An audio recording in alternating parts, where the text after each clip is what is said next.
This is Brian from the soon-to-be champion Skybusters, and you are listening to Josh and Gar on the Hidden Oaks Overdose Football Fix on Spotify.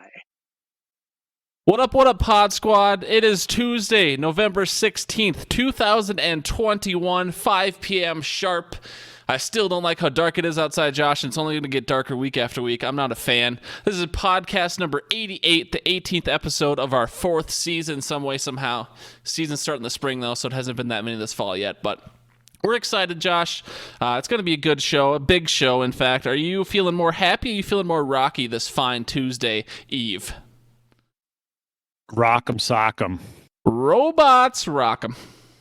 Welcome to the Hidden Oaks Overdose Football Fix with your lovely hostesses, Garlic Johnson. We're going to need to take a break here while I change my pants. And Josh Mitchell. Sitting here undefeated in everything I do, except fantasy football. No, I'm not allowed to handle crayons. Not after last time. Not after last time. And now, ladies and gentlemen, Garlic and Josh. Hello, everybody, and welcome to the Hidden Oaks Overdose Football Fix podcast. I'm one of your lovely hostesses, the Garlic Johnson. We are joined, as always, by your other lovely hostess, the Joshua Mitchell. Josh, say hi to them tree folks out there. Hi, tree folks. Very good, Josh. Very good. If you want to chat with us 24/7 about all things football and all things general chat, I guess, I don't know, all things medical, all things books, whatever, join our Discord. Anchor.fm/hoodpod is where you can leave us all your voicemails, get yourself some raffle entries, or, do whatever you want to do with those. Or you can leave us an email. hiddenoaksoverdose@gmail.com is how you would do so. HiddenOaksOverdose.com is a great website to see some cool stuff about us and our other league members in our league of record.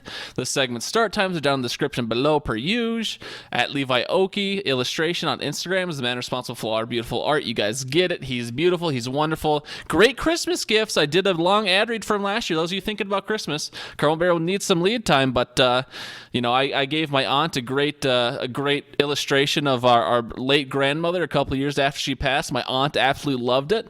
She's a rich aunt. She's someone who's really hard to shop for, but, I gave her a nice, very personal gift, a nice drawing of, her mother, my grandmother, for Christmas. So if you're thinking about what to get some of your loved ones for Christmas that are hard to shop for, maybe a beautiful illustration from Levi Oki of a person or a thing or whatever.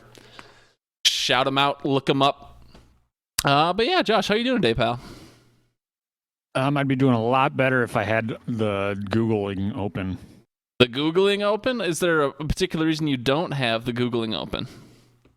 Well, I was eating my FanTASTY Zone snack early.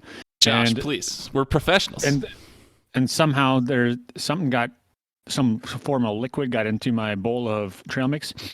And so when I reached in, I was like, oh, it's wet. Who cares? And I put it all in my mouth. And I don't know what kind of liquid it was, but having a child, I'm kind of fearful for what it was, even though he's nowhere around. But they're sneaky little bastards. So... Sneaky little bastards, huh? I can see Walters out in the audience requesting to speak. Walters, I'm going to assume you hit the button on accident. Even if you didn't, I'm not going to let you speak right now. Josh, I was going to talk to you about it before the show, but I wanted to save it. I've seen you spend plenty of hours on the old Forza Horizon 5. How's old Mexico treating you down there so far? Oh, she's doing great. I tried playing Forza 4 from Game Pass and didn't get into it, but ended up trying this one out when it was free on Game Pass and really like it. It's off-road. There's, some fun jumps and stuff to do. And yeah, I beat the main campaign and of the 560 roads that you could travel on in Mexico, I've currently hit about 450 of them. So needless to say, I've basically just given up on things. Walters, you're welcome to type in the chat what you'd like to talk about, and I will consider you bringing to the stage if it is worthy of my time. Or our time, I should say, not just mine personally. Yeah, if I get a vote, I'm going to say no. Well, I tried to not to bring things to a vote with you, Josh, because your views are usually well known beforehand. So if I can avoid democracy whenever possible, I go for it. But Josh, we've also been hitting up the Halo. The last couple weeks, I've been probably a little less social than usual. I fell behind on some of my shows and some of my podcast listening because the MCC's been out for like 7 years now, but I knew the new Halo was coming, so I've been getting some achievements on the old Halo game just before the old Halo, or just before the new Halo multiplayer came out. I finished up the MCC, got all 700 achievements in that thing, and I was saving some of the hardest ones for last, but I got them. So I'm happy about that. And now the new Halo is flowing and making me happy. What do you think so far as someone who has not been playing Halo since the original Xbox like I have? Or at least not religiously. I played Halo 2 like majority of people, didn't own it. So that's probably why I never owned the original Xbox. And so that's probably why I didn't enjoy it as much as others. But after playing a little bit last night, I do enjoy this one. It's a little bit cleaner. I feel like, yes, the guns, it takes a lot of ammo to knock the shields down and everything. But I do feel like it's a fun game. I enjoyed it. Definitely going to continue playing it, especially with you and Carmel and maybe Walters. Right. Yeah, no, so, I mean, if anyone else wants to download Halo on their Xbox, Josh and I will be back on tonight, probably about 7-ish. We'll probably be playing some big teams. I mean, that's up to 12 people on a team. You're welcome to join us. Might be 3-4 of us as of right now, and then the more the merrier. But we got to keep going, Josh. The intro went a little extra long. Glad to hear you're doing well. I don't even know if I asked you how you're doing. I think I might have just gone into Forza, but you're doing good. You just went right into Forza, but I'm doing good. How are you doing? Good. Okay, I'm doing great. good. Let's move on to the Hidden Oaks original FanTASTY Zone. Josh, I brought to us by? I would like to tell you this week that the FanTASTY Zone is brought to us by the Skybusters. I know usually I pivot to you here, but let's just talk about what a great company, brand, lifestyle, whatever Skybusters is, and it certainly is that, the thing that it is what it is. What a great thing that Skybusters is to bring us the FanTASTY Zone each and every week. Thank you for sponsoring this Hidden Oaks original segment, the FanTASTY Zone, Skybusters. Josh, you got any snackages or beverages over there? I just got done eating my Levi Oki almond trail mix, aka caramel almond trail mix. I've also got a side dish of pain and a rum and Coke. Side dish of pain, huh? Sounds delicious. I got, you know how it is, Josh. You already know what it is. Oh, baby. That's an Arnie right there. Dude. Oh. Yeah, it's a can of tuna. And then also, I didn't know Brad would be coming on a surprise. This is not pre-planned. In honor of Brad, I do have a cup of Cheez-Its here. Not really a good way to get the sound on the mic, but you can hear the Cheez-Its working around in this cup. They're in a cup because they're easier to eat while doing a podcast. But Brad, in honor of you, I'm eating some Cheez-Its tonight. So that sound you heard, Gar, was the sound barrier being broken as he entered Detroit Lakes to steal your cup of Cheez-Its. Not to encourage Bradley to come, burgle me, but this is a Costco box, so it's the giant box with the 2 giant bags inside. So I mean, I'm stocked up on Cheez-Its for the next what would take Bradley 3 hours, for me the next 3 months. So shout out to Cheez-Its. But yeah, let's keep her moving, Josh. Gridiron Gossip was pretty light this week. I really just threw out last second, trying to stay topical with the Packers stock thing. I knew we wouldn't get a lot of responses because I gave people such a small time to respond. But I mean, you are obviously a Packers fan. We know the stock's not really real. You're not you'd be an owner the same way Gerby's an owner. But it's kind of a cool souvenir, to be honest, to say you're the owner of a team.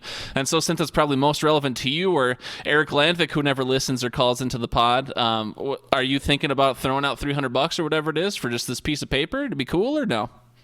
Well, I got a second mortgage on the house just so I can get. Did you buy all of the shares? Yeah. So you are now talking to the primary owner of the Green Bay Packer football team, aka the Green Bay Packer football team, because I haven't come up with a new name yet. It's going to be an awesome name, though. That's so. I mean, but in all sincerity, though, would you? Because it is. I think it is kind of a cool souvenir. To answer my own question from the Discord, I would. I don't know if $300 today would be a good financial decision for me, but assuming I'm in a normal, state, I think I wouldn't mind throwing out $300. It'd be just a cool souvenir, and it'd be great pod content. Calling myself an owner of the Vikings all the time. So, you overthinking about it or no? Yeah, I've thought about it, but for $300, with where I'm at in my life, having a child that hopefully will get into a college at some point in their life, probably should save that $300 because who knows, maybe whoever's in office when he's 18, 19 looking at schools turns it to like $1 a credit. It's possible. Who's to say? Excellent. So that was just a quick one. Like I said, I'd buy one. Josh would. Josh, you threw out a poll, I believe, during the weekend or maybe Friday. I honestly don't recall. I was too engrossed in Halo, the old one and now the new one. What was the last poll? Is there a new one today? Tell us all about your massive polls, please. So I tossed out two of them.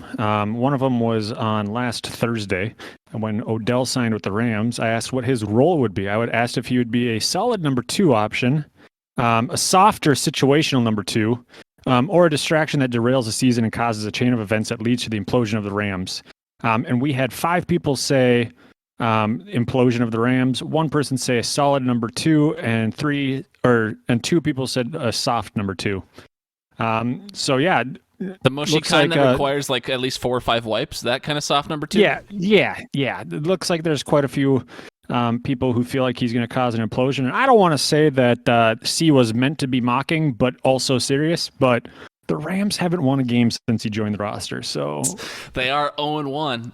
But also, though, you put that question out before it was learned that Robert Woods is out for the year. Like, he had what seemed like a surprise ACL tear. It seems like the guy tore his ACL, but then finished practice, and then just the next day he was like, my leg got hurt. Let's see what's going on here. And then tore an ACL. What the fuck do you know? But yeah, I mean, it's not a surprise if you know a guy. But and then I put another one out, I believe it was 2 days ago, Sunday.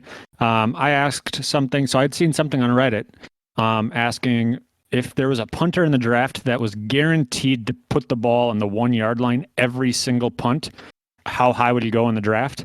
And the consensus answer was number 1 overall. People in that post, whatever, were just belittling the guy who asked that question. Who knows his football knowledge? But just saying that's a dumb thing. If he's not number 1 overall, you're wrong. And so I wanted to see. Think of the implication. Like, you're at your own. Let's say you get the ball at your own 1 or 5 yard line. You stall out. That's a fucking 94 to 98 yard punt, dude. That's first overall right there. Right. And so I changed it up a little bit, but I asked who would rather have, what you'd rather have for your team. And A, have a kicker that hits 100% of the kicks within 40 yards. Only one person said that, probably a Vikings fan. B, a punter that pins the ball within 10 yards 100% of the time. So not quite the 1 yard line, but a 10 yard line. C, a defense that never gives up more than 24. And D, an offense that never gets shut out. And so we had 4 go for the punter within 10, 2 for the defense that never gives up more than 24. I personally believe that field position with punting is more important than anything. So that's the one I went with. Interesting. Okay. Yeah, I think I voted for the field goal one myself. So makes sense. Yeah, that's like you said, Vikings fan, feel that pain. Yeah, there's no question about it. All right. Should the fans be looking for another poll sometime soon? You got one cooking around in the noodle, or will it just be a nice little surprise? Maybe I like the impromptu surprise poll. So yeah, just keep your eyes peeled, head on a swivel. A poll might be coming for you. I mean, maybe during or right before the little show reminder we like to send it on Friday mornings. If people haven't listened yet, that seems like it'd be a good time to get some traction. So. But it's your poll, Josh. So who am I to tell you what to do with your massive poll? My poll is not massive. I don't even know if you could consider what I have a poll, but it's there. I mean, if you have any interest, you're definitely more than willing to handle my poll. Josh, I have interest. Okay, let's not. I don't want to disrespect your massive poll. I'm just saying I'm intimidated is what I'm going for here. But I think that's I know brands and I know good marketing because I do have a master's degree in business. So right after we talk about me handling your massive poll, Josh, we would like to thank one more time Skybusters, the brand, company, lifestyle thing that sponsors us every week. Thank you so much, Skybusters. Your thing is exactly what that thing is, and we thank you for it. So. We'll go ahead and move on to Gar's Grinder. Josh, this little quick hitter thing for people who don't skip around. We got to go with Ramondre Stevenson. Dude's came into the season, a third or fourth string running back, depending on who you ask. He had 20 attempts on Sunday, 100 yards, 2 teeters, 4 receptions as well. I mean, the dude was absolutely grinding. And even after that, Bill Belichick was Bill Belichick's going to Bill Belichick, but he was very dismissive of, this backup running back in a great fill-in role. So, I mean, he didn't get the love he deserved on the camera. Hopefully, Billy B gave it to him off the camera, which I assume he did. But, you love to see a rookie like that show up big. So, this week's Gar's Grinder was Ramondre Stevenson with his great football and fantasy performance. Yeah, he was actually my stud for the season. Wow, yeah. Josh. Let's see if he can And he keep her was going. inactive for like 3 weeks this season. Well, let's not talk about our year-long studs and duds right now, Josh. Let's just say I took some big swings like Brian did in FanDuel last week, and my swings are not looking too hot right now. So let's just go ahead and move on to the podcast play-along, though. Speaking of Brian and his big swings, Josh, who rocked Week 10? Who was doing good? Are you on this list? Who did the best? I'm not on this list. I was number 5, I believe, with 115. But Brad led led the week with 144.2, followed by Yakov with 139.3, and then Derek with 133.66. And going into the afternoon games, I turned into Keaton. I was like, Brad's going to run away with it, I think, because he had like 3 guys that weren't playing, and he was in second at the time, and Jack had everyone going. Jack had a couple people score, I think, late in their games to get up to 139. But I was like, yeah, Brad's going to definitely take this week. So you're welcome, Brad. Called it. Overall standings, we've got the big cushy man with 742.48, which is not to change from last week. Durek with 694.08, which is enough to jump him into the top 3.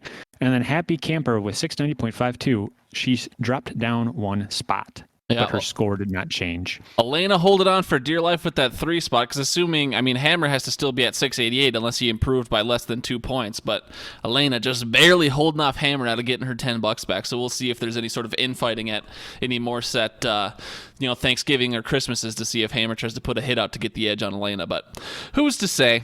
Josh, last week, though, thank you for that recap, by the way. Last week, I picked a stud, and the stud wasn't very studly. I was really fading the Vikings last week. I assumed Justin Herbert was going to put up 500 yards, 8 touchdowns, and then, we'll see what the second quarter brings. But he wasn't too studly. He scored 13 points. He was a 1.6 times value.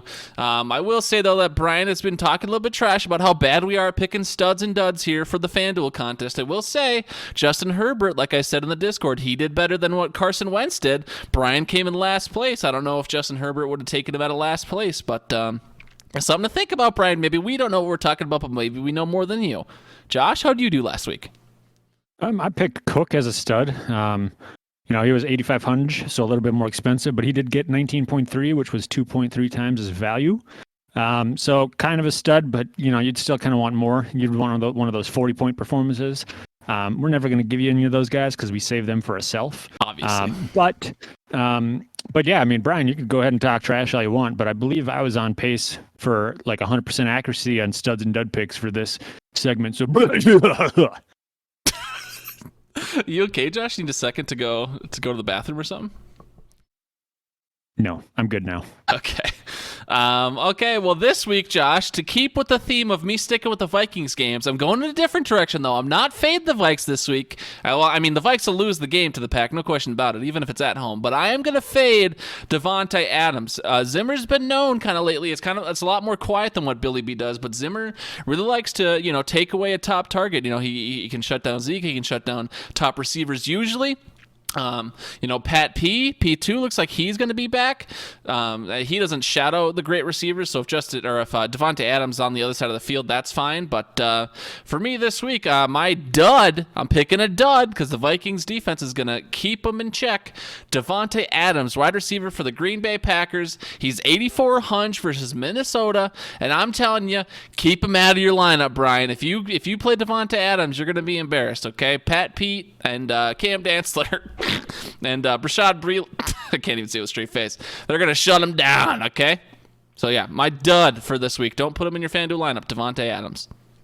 Yeah, the second I saw your dud, I went and changed and took out some guys of mine to make sure Devontae was in my lineup. But I have a stud in Myles Gaskin, running back for Miami. They're going up against the Jets. He is 6,200. I feel like, if you're sitting there and you're like, I want to play a middle tier, lower guy for running back, Gaskin's probably the guy going up against the Jets. We've seen Mike White just kind of give the ball back to the other team, so he's going to get plenty of opportunities. And so I think that he's going to be worth his value. All right, well, there you have it, Brian. Brian, if you don't have, if Devontae Adams is in your lineup, I'm embarrassed for you. But if Myles Gaskin isn't in your lineup, Quentin and Josh, you should be embarrassed. So thank you, everyone, for tuning into the podcast play along, if I could fucking speak. What do we got next, Josh? We've got Josh's Joker, and this one goes out to somebody who's not in the NFL, probably won't have any sort of impact or role with the NFL based on his decisions this past week. Likely needs to use a phone book to sit in order to reach his computer screen. I'm talking about none other than T. Gar's cousin, T. Oh, no. This man had the opportunity to absolutely derail my dynasty season, even his, and yet he took out Julio Jones from his lineup after he went on IR, but failed to take out the quarterback with the giant COV designation next to him. And had he put in the quarterback named Patrick Mahomes, likely would have beaten, well, yeah, he definitely would have beaten me. But no, he gave me a win, just enough to kind of give that pep talk to my locker room, get them going. Gar, I think if there were a table, my team would be running it right now. Unfreaking believable. Yeah, I don't know what to say about my cousin T. I don't know. I don't know if Prasky was... I don't think Prasky listens. I don't know if Prasky was angling to try and get me to intervene because it's technically a quote-unquote rule that we have to start an active lineup each week. I mean, I wasn't going to intervene because, I mean, T just fucked up and it was like the first time this season, but I don't know if that was what Prasky was going for or not. But, yeah, well, T, I mean, even T if you definitely would have beat you with Pat Mahomes. Even if you did intervene, it's not like you can take a player out and then put another one in. You'd have to do something like pick punishment or, like the deflate these balls. That would, I mean, otherwise just, oops, I forgot to put everybody in. I forgot to put in my best players every week. What do you mean? Yeah. Yeah. Speaking of, we're going to do a little derailing of, it's going to be part of the Hidden Oaks highlights, but this is going to be the Hidden Oaks highlights hatred version. Coming from Josh Mitchell's own weekly report from the Hidden Oaks Dynasty League. Okay. So I have a report that I can run every so often, and I've done it before, and I've showed it to you, and it comes up with the league's ranks and the coaching efficiencies and all of that jazz. Okay. And so it has the season rankings on this, like, as we go through the year. And we already know I'm in 8th place now because Jesse is below me. Giggity. Correct.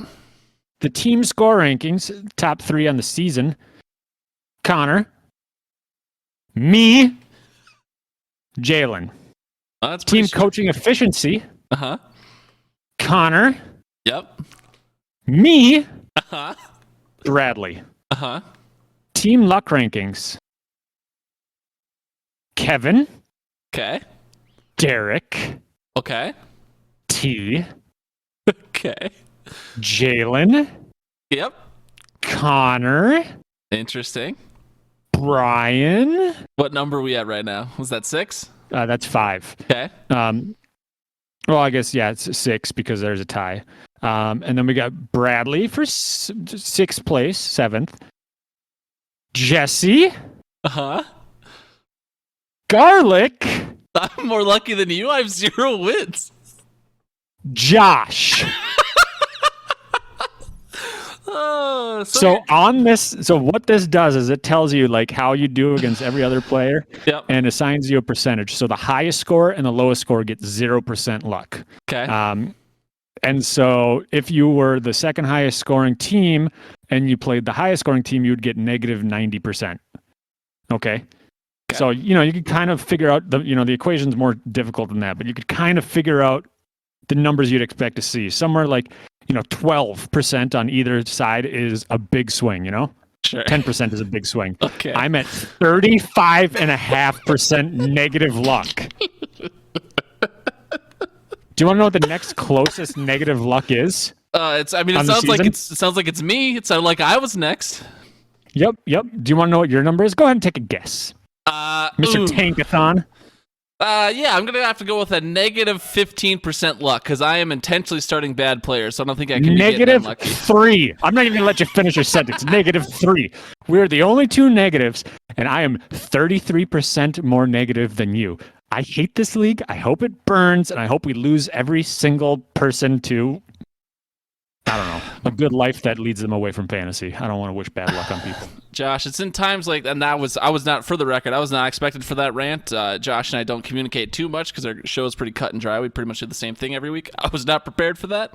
I will say, it sounds like if I were to, there's a lot of hood people in the audience right now. It sounds like if I were to channel bad Brian, and I've said this on the pod before, you need to quit being a fucking victim, Josh, okay?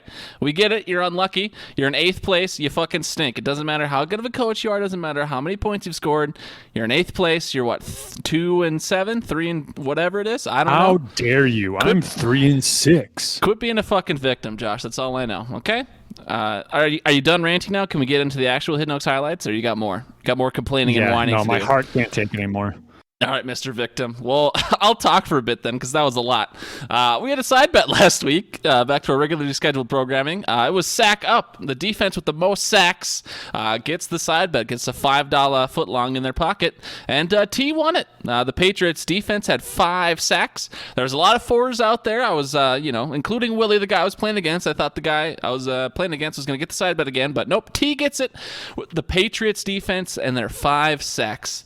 Brad's here, probably with no coincidence to the fact that he was the big blowout last week. He absolutely murdered Garrett over the hill, dominated Henry. Gonna give it to you, 141.9 to 69.2. That's a 72.7 difference. Bradley beat Garrett by more than what Garrett scored, and that's got to fucking hurt a lot.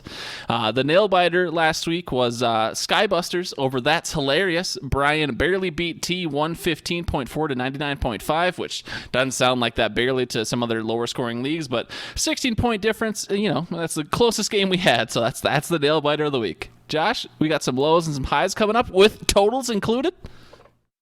Yeah, I went back and I actually totaled all the weeks I missed too.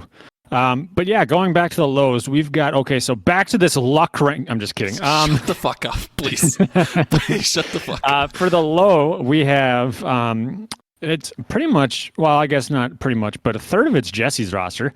No. At quarterback, we have Russell Wilson going up against the Green Bay Packers defense. What an idiot. Who plays them? 7.25. Running backs, we had Cordarrelle Patterson and Le'Veon Bell with 4.9 and 0.1. Both those owned by Jesse. Wide receiver, we had Deshaun Jackson with 2.8, and then AJ Green with 1.4. Tight end, we had 2 people with 0, and that is TJ Hawkinsucky and Mike Gesicki. And then in the flex, we had somebody with 1.5, T.Y. Hilton. Worst defense of the week, Cleveland with -6, and then the worst kicker was McLaughlin with 1. Going over to the highs, we've got whoa, Josh, you took the chance to total it up. What's the fucking total of the low team? 12.95 is the total for the low team. Yeah. I mean, give your respect the work you put a lot of work into. I just didn't want to, I just typed in numbers. I don't know if they're right. And so the Mahomes got the highest scoring quarterback with 40.4. Darrell Williams, another Chief, with 29.4 was the top running back. And then, as Gar mentioned earlier, Ramondre Stevenson was the other running back with 27.4.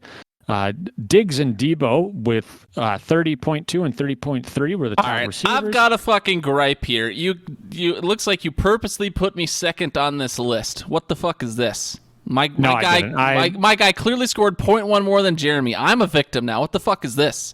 No one else can see this, but Josh usually lists them out highest to lowest at their position. He put Jeremy above me, despite the fact that Deebo Samuel scored 0.1 more points, 1/10 higher than Stephon Diggs. What the fuck's going on? I went alphabetical order, Gar. No, you did, because Deebo is before Diggs. No, okay. Actually, there was no reason. I was not thinking about it. It was not to slight you. It was because when I was scrolling through. Yeah, okay. Please continue. We're gonna have to stop this podcast to let you sober up after all that wine you just had. And so Kelsey was the leading tight end with 19.9. Jacoby Myers was the top flex with 14.9. Gar with the Dallas defense, 22. See, you're first in that one. And then Boswell was the leading kicker with 12. The total score for that roster would have been 226.5. Shout out to the Hidden Oaks squad. That team's almost attainable if it weren't for Diggs, Mahomes, and Kelsey being up there. Yeah, that's a little tough as a top 3 unless Mahomes really waited. But that team's almost pretty darn there possible. Yeah, in a 12-team league, I could see that happening. Definitely in a 10. Especially with quarterback. Definitely in a 10, yeah, because I could see Kelsey and then Diggs at the turn and then Mahomes in the third. Yeah, just about. Not for a 14 person, though. Anyways, I would like to mention, thank you for the highs and lows table, Josh. I would welcome. like to mention that the trade deadline for us is Monday. So if you're a Hidden Oaks redraft league member, Hidden Oaks is Monday at noon for some reason. I don't know why it's noon on Monday, but if you want to position yourself for the playoffs any better, or if you want to avoid losing, Hammer, I see you're listening. I don't want to shit all over you because you did win. We haven't talked about that yet. Hammer got a second win of the year over Josh. Josh particularly quiet about that for some reason. But if you want to position yourself either to do better in the playoffs or to avoid the dumpster fire medallion, those are reasons to try and improve your team here before Monday at noon. So that's when the trade deadline is. Josh, before we move on to Week 11, do you want to talk about what it's like to lose to the worst team in the league? I think that we are far enough in the season to allow me to admit that I have been intentionally losing games this season as a way of giving back. Okay. I've since 2018, I've been in the money for both Dynasty and the Redraft League. And, I just felt like stealing candy from a baby is wrong. And since I'm a dad now, I don't want to be doing that anymore. I want that good juju and stuff. So I've just been intentionally throwing this. And so we'll call this my Make-A-Wish. So you're welcome. I will say, Josh, I'm sure you don't have the standings up in front of you. Last week, you were, it seems you were prematurely pronouncing the death of Catch-22, a.k.a. Andrew Hammer. If you look now, Mr. 2-8 at the bottom of the league in 14th place, he now has a 1% chance of making the playoffs. So I don't want to say ESPN was inaccurate last week, but Hammer, you now have a 1% chance to make the playoffs. So I would like to redact, I would like to apologize, I would like to disavow us last week saying there's a 0% chance to make the playoffs. Us relying on ESPN was a mistake. I acknowledge that. And, this is what Hammer's thinking right now. It's my favorite clip. I'm going to overuse it, run into the ground. But here we go. Here's Hammer. No, we are not eliminated. I am very calm. But you're and we are going to methodically come back and win this thing. That was a live clip from inside the Hammer household. Hammer scheming on how he's going to make it into the playoffs at 2-8 in a 14-person league. All right, Josh. We week 11. Is there a side bet? What is she? And what am I going for here? Yeah, we've got 100 yards of gold. Team with the running back closest to 100 yards rushing, not receiving, over or under, and the flex. Oh, the flex is eligible. I mean, okay. I'm just saying it should be because it hasn't really come up a lot this year so far. I feel like a lot of our side bets have been curtailed in certain ways. But I mean, I think if someone wants to go out of their ways to try and win the $5, I mean, why not play a third running back? I'm sure there's some teams who are like, ooh, I'm playing fucking Jeremy who's 10-0. What am I doing here? So they might play. I think there's no reason why they couldn't play a third running back in their flex and let that player be eligible. So I'm making the executive call. You have 3 solid running backs. Josh, I have only one good running back, and you would argue with me that Dalvin Cook isn't very good. So I currently have T. Higgins in my flex, which he'll probably stay there. But no. You also have Mike Davis, who's the starter. Yeah, Mike Davis is in my second running back spot. Who am I going to play? Am I going to play Tony Pollard in my flex over T. Higgins? Am I going to play David Johnson in my flex over T. Higgins? I am not. I'm not going to do any of those things. Thank you for being so concerned about me trying to game the system for myself. I'm clearly ineligible from winning side bets, so I'm not even going to try. But yeah, running back closest to 100 yards, over or under. You could play 3 if you want to try and get position yourself towards that extra $5 in your pocket. Very briefly, Josh, who are you playing this week? Is it going to be a nail biter or a blowout? Because we got to keep I'm playing moving. Derek. So a 3-7 team, Derek, versus me and my 4-6 somehow team.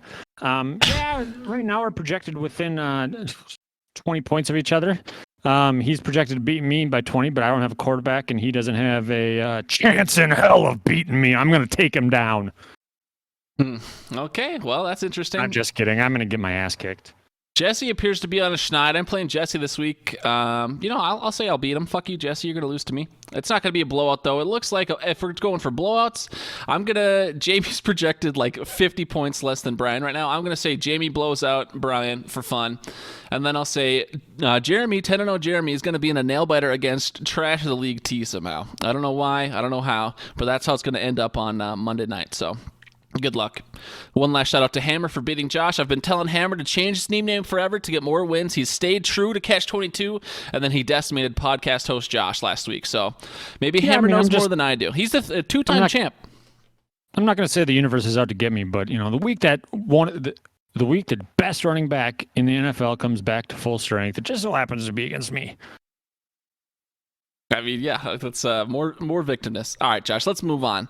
We're going to go ahead and we're going to get into the medical minute here, Josh. And last week, luckily, I didn't hear any mumbles or grumbles myself. I don't know if you did. Obviously, it's been very polarizing for some reason getting the COVID vaccine. We are pro-vaccine podcast yet again. I'll state that clearly. We're not going to talk about it past that. Just get your fucking vaccine. The end. Jamie talked about it in length, very eloquently and very intelligently. I wanted to, but Josh, we're a show of hot takes, I think, now.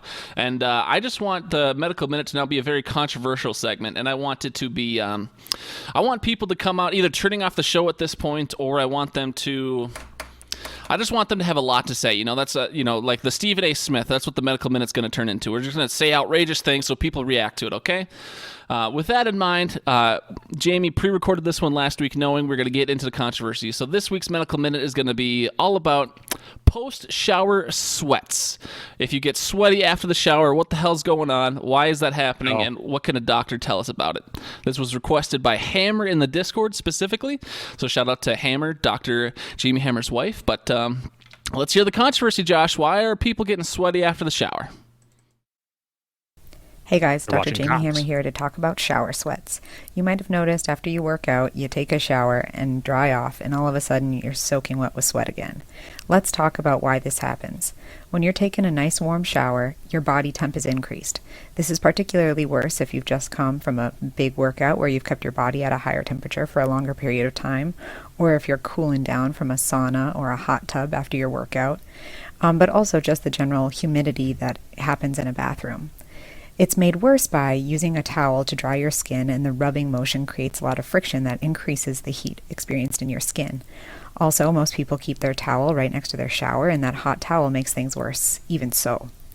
How do we prevent getting those dreaded shower sweats?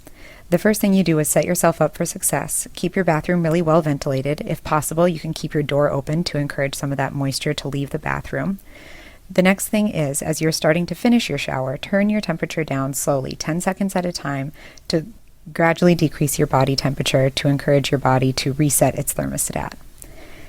After that, try to rinse your hair with cold water, and then when you're done, get out of the bathroom as soon as you can, leave that humid environment, use a nice cool towel to dry yourself off, and pat, don't rub your skin, don't add friction to the mixture. If all else fails, you can use a cold washcloth on the back of your neck to sort of keep your body nice and cool, or cool water running on your wrists. And like I said, leave that bathroom and try to avoid these post-shower sweats. Keep your smelling fresh. If you need any other tips from Dr. Hammer, let me know in the Discord. Have a great week, guys. Oof, Josh, I'm surprised the Discord isn't already blowing up with people reacting to the very controversy that is shower sweats. Josh, I know when I saw Hammer request this in the Discord, I was like, relatable. I'm pretty sure I reacted to it a couple times with a little of the emojis we've got, and I was like, this guy fucking gets it. When he asked about post-shower sweats, I knew that was relatable to me. I also know Hammer and I are big guys in different ways. I'm not going to say Hammer and I are anywhere in the same league of big guys, but both people would look at me and Hammer and say we're big guys. Okay, maybe not in the same big guy category, but we're both big guys. So I don't know if you experienced this, or for other people listening right now who are maybe on the skinnier side of things or smaller side of things, experience post-shower sweats. I know I have many times. Are you a post-shower sweater? Is this something that relates to you? Yeah, sometimes, usually after I row, if I don't wait like half an hour before showering, then I'll have the post-shower sweats. And I found that the easiest way to combat them, Jamie was probably spot on with a lot of it. I mean, she does have that DR in front of her name for a reason, and the MD after her name on her cards. But the simplest way to avoid post-shower sweats is just not shower. Obviously, the whole reason you're sweating is because you're showering, because they're the post-shower sweats. So just stop showering, you get rid of the problem. Genius medical advice, Josh. Is there a DR or an MD before or after your name? No, but I have both of those letters, both of those letter combinations in my name. Where's the D at? Yeah. Well, do you really want to know, Gar? Yeah, or the R. I'm very interested in where the R is as well. Well, sometimes when I'm playing pirate, the R is all over. But the D is strictly in the lower half of my body. Okay, well. On the lower half of my body.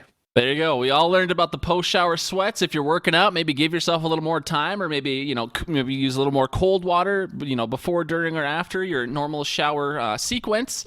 Hammer, I hope that answer was satisfactory to you. I don't know if Jamie let you listen as she recorded, or if you had to. Maybe that's why you're listening live today, because you knew Jamie did the shower sweats just for you as you requested it. But thank you, Dr. Jamie, for calling in with the post-shower sweats.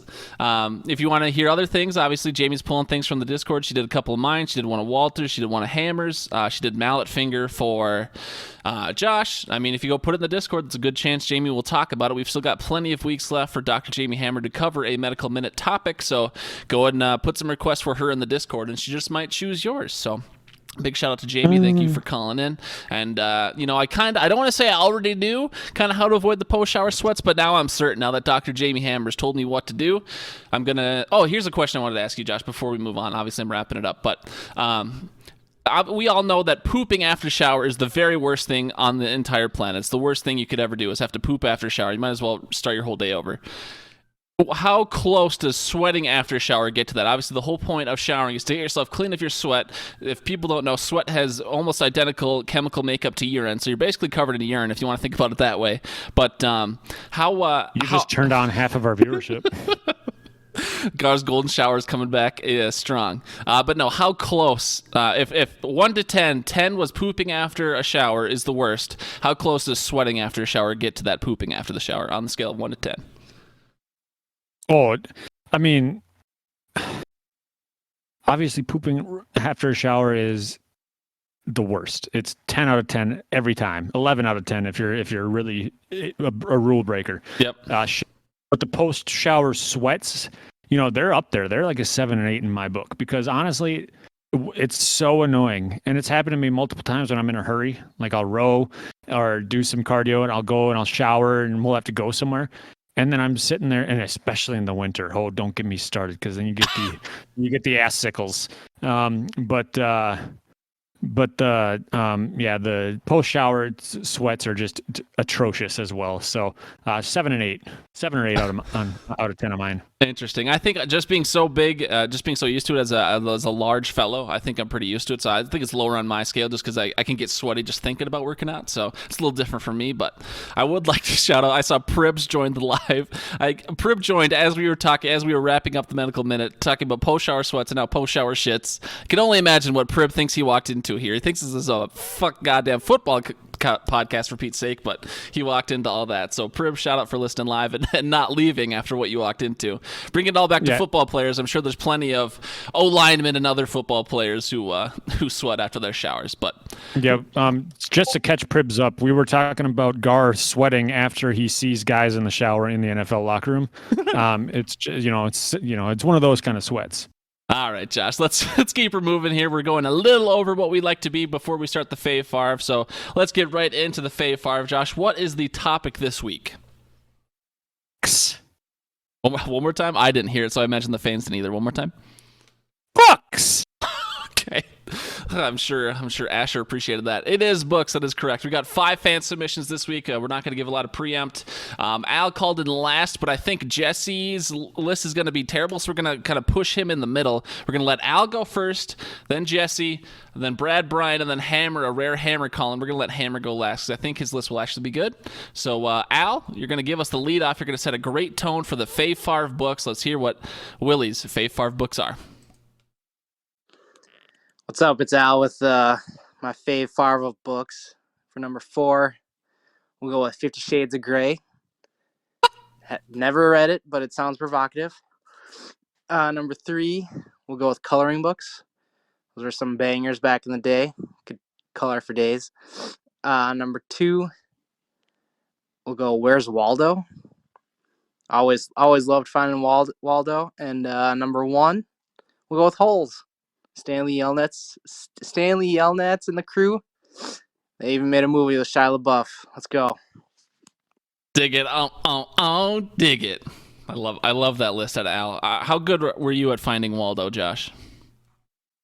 Pretty darn good, Gar. Yeah? Because, you see the entire page at once, so you kind of see him all the time, so it's an easy book. Oh, you're an idiot. Thank you, Al. I thought Holes is good. Coloring books, obviously classics. Who did I say was next? Jesse. Jesse said he's very excited for this. I don't know if he went with a joke or if he actually went with a real list and he's going to blow people away with his intellect. But let's find out. Jesse's Fave Favre books. Hi, this is Jesse Morissette calling for my Fave Favre books. Now, I know a lot of you didn't expect to hear from me, mostly because I can't read. Correct. However, I do have a list anyways. So my Fave Favre is picture books first. They're colorful. What's not to like? Number 3 is puzzle books because most of them have numbers or at least lines to color in, and it's super easy. Number 2 is matchbooks. You can use them to light fireworks, start fires, or really anything with fire. It's really fun. And my number 1 favorite book is the little black book that you keep all of your X's and ratings in. Thank you. Have a good one. That is a list that could only be brought to you by Jesse Morissette, Josh. I'm almost speechless from that list. What do you have to say about Jesse's list? I mean, yeah, I'm speechless. I kind of expected a lot of it, but the fact that he had matchbooks on there and he didn't get it confused with Matchbox cars is just beyond amazing in my eyes.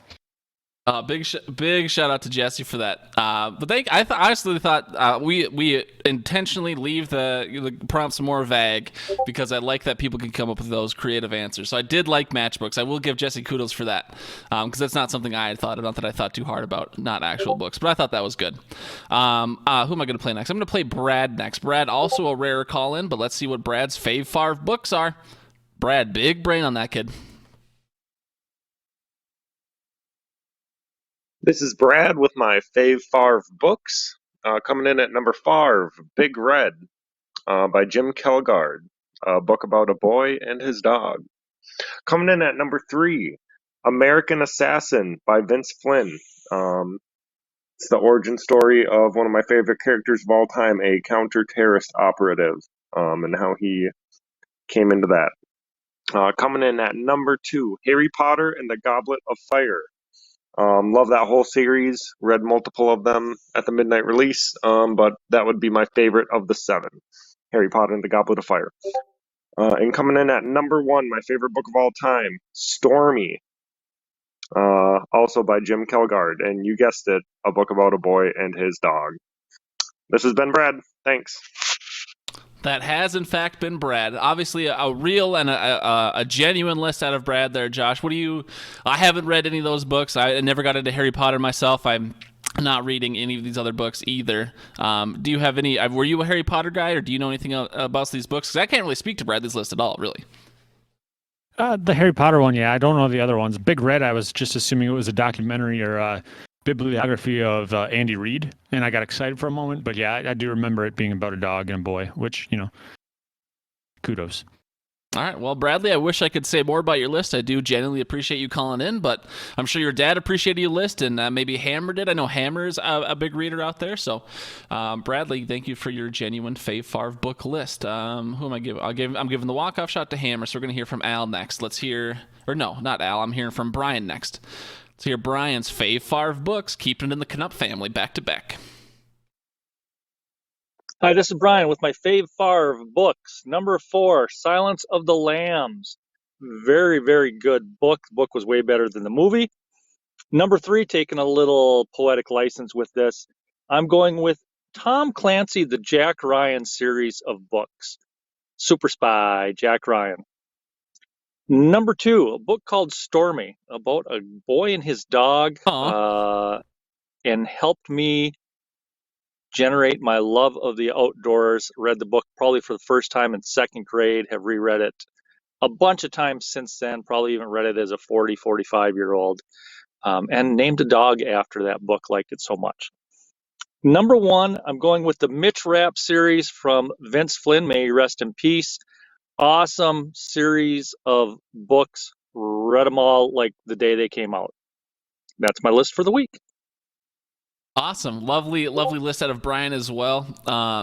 Josh, I again can't really speak to those. I've read literally zero of those books. I know nothing about those books. Other than I know the fact that Vince Flynn exists. Can you provide any further insight? Obviously, it was cute to see both Bradley and Brian have Stormy on their list. Obviously, father and son. We got a lovely bond here. Anything else you can say about Brian's list, other than the fact that those are supposedly books? I'm not crying. I'm not crying over that. I mean, you were posting. It looks like you were posting a meme while Brian was talking. So I don't know. I don't know how much crying. Well, that's because I was trying to dry my eyes after listening to both of them talk about Stormy. Gotcha. Well, that is cool to see. I do think that's adorable. I haven't read any of those books, but yes, if they named Stormy after that book, then that must be an impactful book for both of them. There you go. That's a good thing to say. Thank you again, Brian, for calling in with a nice little genuine list this week, for giving some insight to a small brain person like me who really only reads one series of books, and it's because it's about a video game. But we're giving Hammer the walk-off shot this week. Hammer and I actually had a very lovely discussion about books earlier this year. I believe it was at Jesse's housewarming party. Could have been before that, but Hammer is a big reader. Man's got some time. He's obviously raising a child, but Andrew loves his book, so we're giving him the walk-off shot. Let's see what Bradley and Brian, you seem like sincere readers, so go ahead and write these down. Let's see what Hammer's Fave Favre books are. What's up, guys? Andrew Hammer with my Fave Favre books. Big fantasy reader. At number 4, I got Clash of Kings by George R. R. Martin. The Game of Thrones Battle of the Blackwater is just way better in book form. Number 3, Prisoner of Azkaban, J.K. Rowling. It's really a book that put Harry Potter on the map, and even reading through the series 4 times, it still holds up as my favorite. Number 2, The Way of Kings by Brandon Sanderson. It's a Stormlight Archive, great series about a soldier turned into a slave. It's just really clever, and it makes you really root for the main character. And number 1, Name of the Wind, Patrick Rothfuss. By far the best book I've ever read. It's basically adult Harry Potter, and it's just beautifully written, so check it out if you haven't. There you go. Hammer, a big fantasy reader, so maybe that doesn't correlate as much as I thought about previously with Brian and Brad, who seem to, like a little more real-world stuff, but you never know. There's Hammer's list there. I'm sure Hammer can post the book titles again in the chat, or I can make the audio file available if you want to listen to it again for his book faves, and I would assume also book recommendations at a Hammer, but thank you so much, fans, for calling in. I had 5 of you this week. That was good. Josh, what the fuck are you doing here, Josh? The note sheet. I was just trying to highlight things and go back and forth and accidentally move things. Sorry, Dad. Okay, well, we're good. We're gonna have to step up our speed just a little bit. I know my books list isn't gonna be very impactful on people, so I don't mind speeding through mine. I don't know where yours is at, so I can give you a little more time. I'll give you the walk-off shot. But you want to preempt? But actually, no, you can preempt after I start talking. But here's our Fave Favre books between me and Josh. I didn't think too hard about my list. I mean, if I would have been, I steered a little bit differently because I wanted a little bit of variety in my Fave Favre this week, just because, I mean, it probably would have been 4 of the novels from the Halo universe. There's like 30 books out there. I love them all, but I thought that'd be a boring list, just 4 Halo novels that no one else will ever read. So I didn't do that. I switched it up a little bit, but a bunch of honorable mentions in here because I have read some books. Some of them aren't technically books. Like I really like the Strength Finders or the Emotional Intelligence 2.0.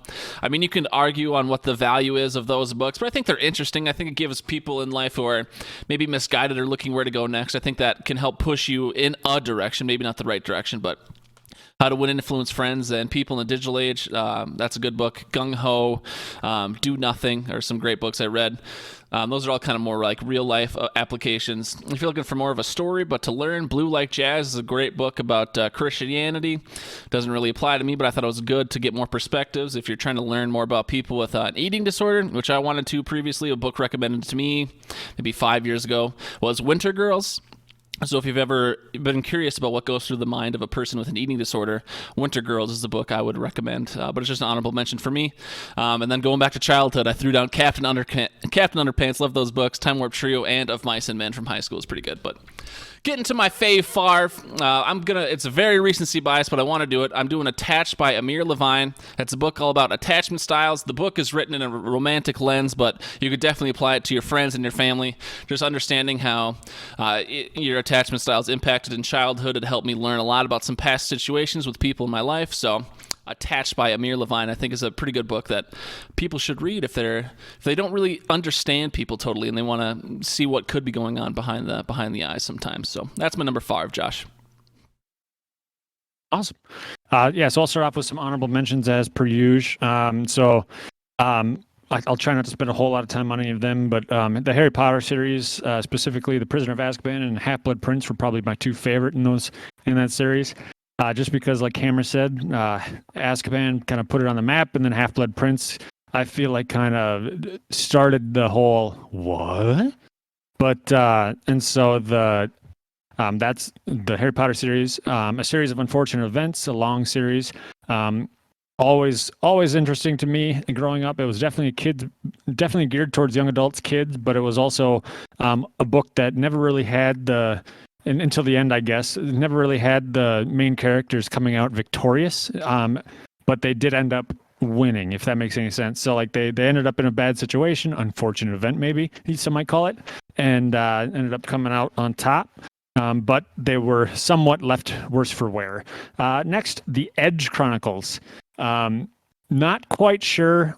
So this one, I'm going to I don't know how to explain it, but growing up, I read these books. It was like about a little kid who grew up in the trees and there's monsters, and it was definitely a fantasy. It was like a young adult kid's book. But it's like there's 4 different trilogies, all about different people, but on the same universe, if that makes sense. And I read one of them, and so that one, I don't remember what the actual titles are, but it was The Edge Chronicles. And then the Hunger Games series, I did enjoy the books more than the movies by far. And so those are my honorable mentions. There are probably a few more, but whatever. Number 4, we've got one that I'm surprised didn't make anybody else's list. It's definitely one of those books that when you had to go to the library in middle school and high school, elementary school, and you kind of needed to pick a book to read because your teacher said, you need to be reading. I got to grab Hatchet, the 1987 classic by Gary Paulson. And so that is going to be my number 5. Yeah, I will say we've realistically only got like 2 minutes if we want to get out under an hour like usual. That's way too unrealistic. We're all being sincere tonight, so I'll just make the executive call. We'll just go over tonight.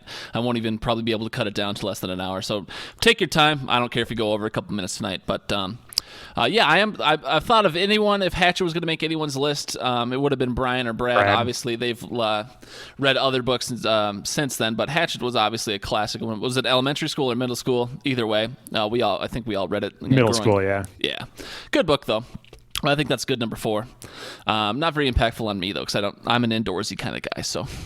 But my number 3, Josh, I tried to go with different themes, but my 4 and my 3 are pretty similar. This one is, it's more of a medical psychology book, but it's called The Science of Happily Ever After by Tai Tashiro. I don't remember if he was a doctor or a professor at the U of M, something like that though. He worked at the U of M, so it was a cool local tie, and it's just, both attached in The Science of Happily After are similar, but it's a cool book that weaves in literal psychology, scientific studies with stories, and it just makes learning enjoyable, which is something I need for me. Textbooks or anything similar can be pretty dry. So when writers are able to weave in stories and real world applications to scientific findings, I always enjoy that. So my number 3 was The Science of Happily Ever After by Tai Tashiro. Nice. My number 3 is another kind of young adult book. I read it as a young adult, kind of high school ages. It was written in 1992. And it's the second most recent book on my list, actually. Fun fact. Thief of Always. Gar, have you ever heard about that book? Me never, no. Okay. So I mentioned it as a young adult book, but it is thinking back on it, it's one of those things like, I actually read this. It's about a kid who's bored with his normal life and ends up being like lured into a trap by a wizard magician man. And he goes to a place where each day is all 4 seasons, and he can, wish whatever he wants, gets whatever he wants. So obviously, a 10-year-old kid is going to love that idea. But each day that passes while he's gone is like 6 months in the real world.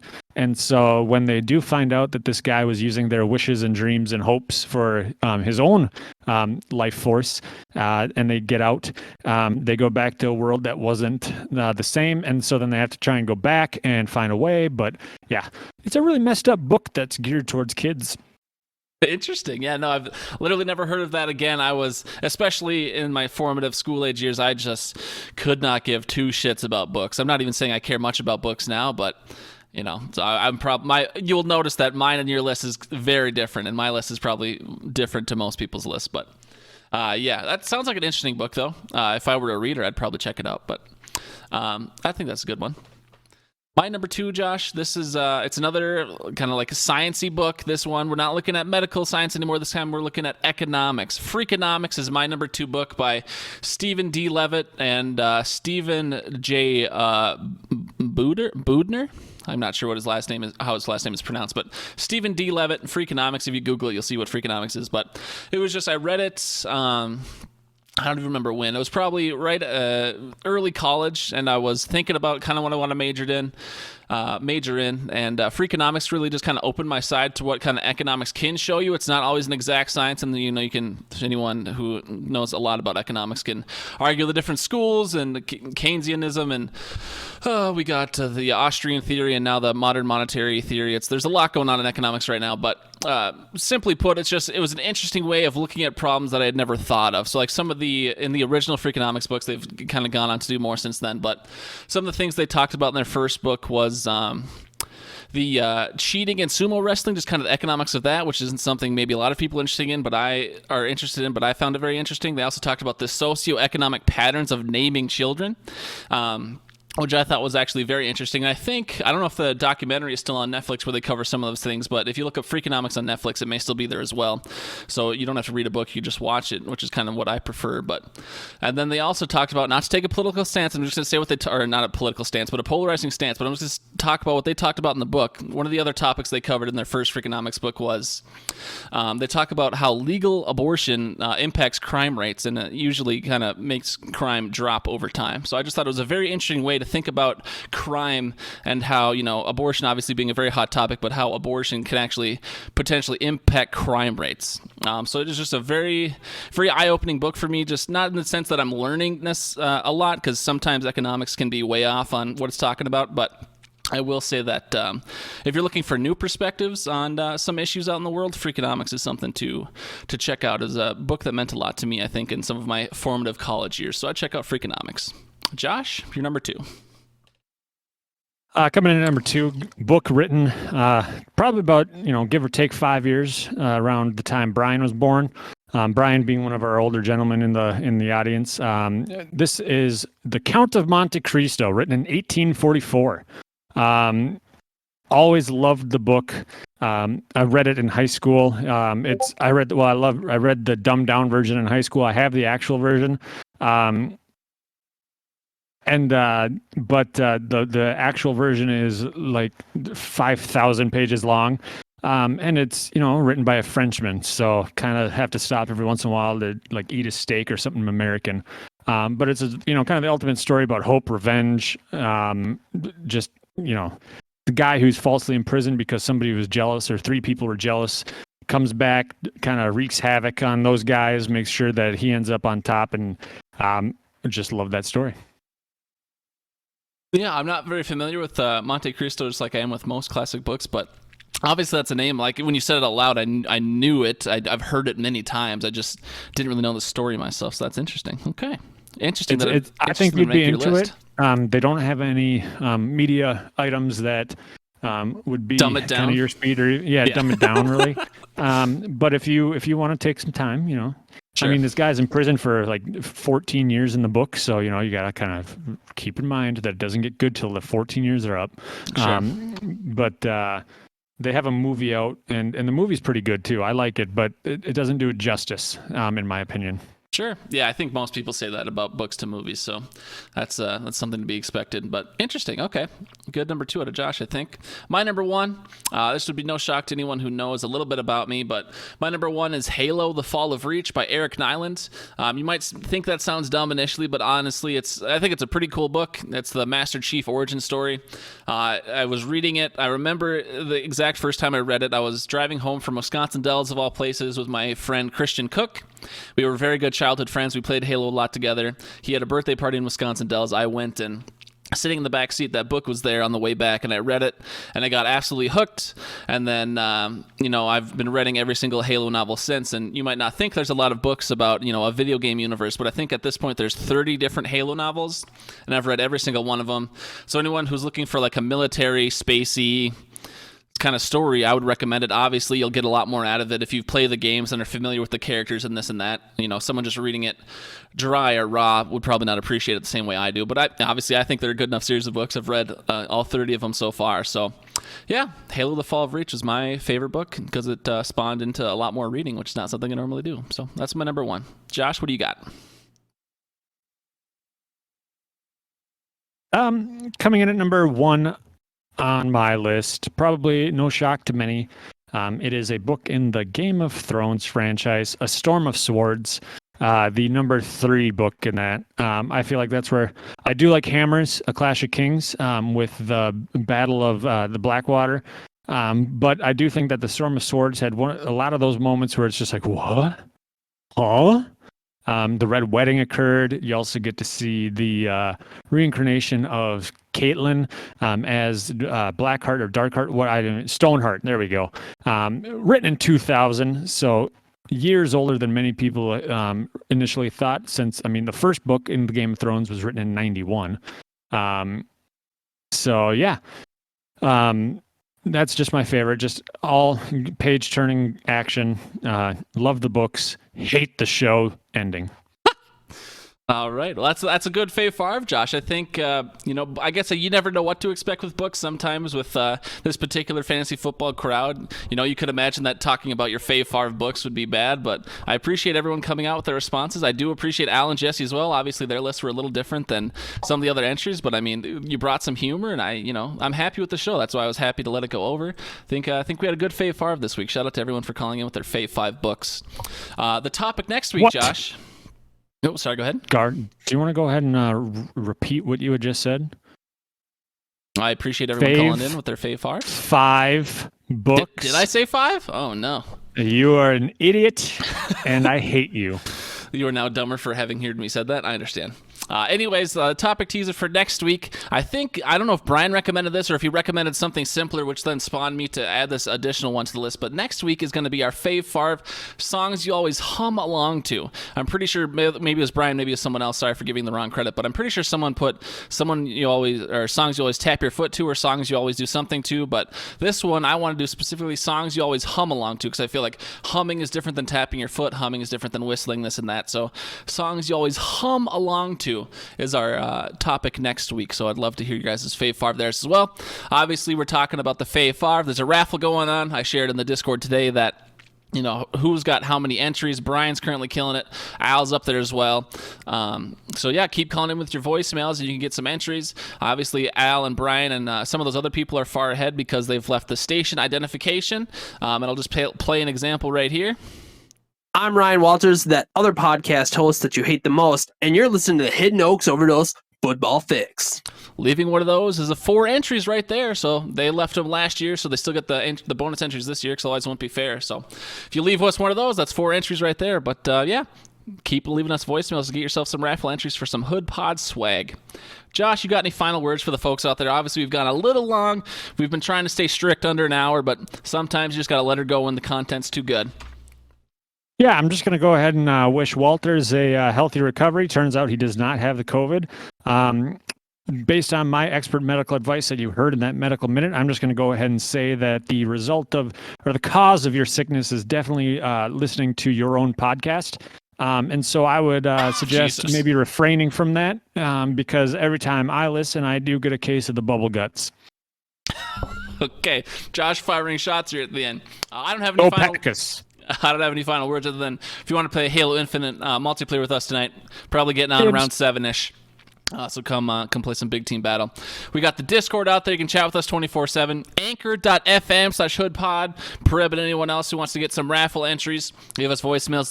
Leave us that station identification. You'll get raffle entries easy peasy at anchor.fm/hoodpod. Or you can leave us an email, hiddenoaksoverdose@gmail.com. Check out our website, hiddenoaksoverdose.com. That's all we got to say, folks. That's everything. Sorry for going over. We appreciate you staying loyal and listening live. We'll be back to an hour next week, most likely. Jeremy, shout out for being 10-0. Have a good night, everybody. Oh, no, I don't have the song ready. Never mind. I'm not gonna end just yet. All right, now have a good night, everybody. Game over. That's not a song. Oh, we still got 6 listeners. I mean, Jeremy's probably going to stick around for a couple hours to let everybody think that he's still listening so he can have some alone time. I did notice, I think last week, Jamie made this mistake earlier in the year, but I think if you stay in the lobby late, you'll get stuck on your phone. I think Jesse was in there for a day or two, and if we would have started talking at any point, gone into the channel, his phone just would have been yelling at him. So, it happens. Got to be careful.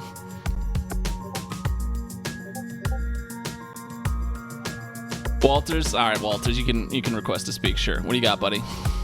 Show's over. You can't ruin it now.